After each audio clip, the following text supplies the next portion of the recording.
Barchaga salom. Sizlar bilan o'sha yana Joni va qo'llashlarni qaytma YouTube ko'rmay video chiqarmay qo'ydim. Va bir gap aytishim kerak. Jon yutgandi. Ya'ni Jon yana qaytdi. Lekin hozir video bo'lmaydi. U bilan albatta aniq video chiqadi bitta. Qanaqa ekanligini bilmadim. Albatta kanalga obuna like bosib tashlaysizlar degan umiddaman. Yana nima? Xolos, Joni qaytgani uchun 3250 ta obunachi.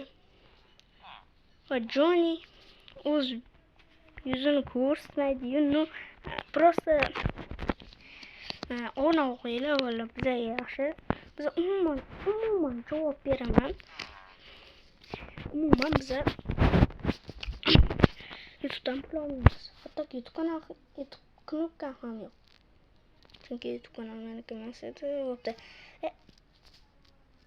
Shunaqa asabga deyman. Короче, ana shu videoning tagiga kim Jon qaytsin deb yozsa, men Jonni qaytaraman.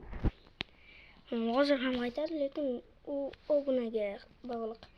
U aytdiki, hozir 3229 nechta bo'lib turibdi. Yo, 49. 19 ta obunachi qolgan xullas.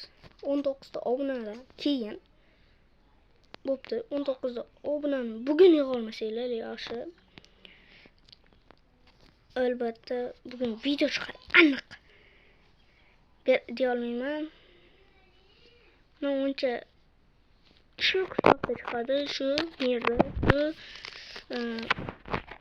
shu haftada ko'pgina videolar chiqarishga harakat qilamiz.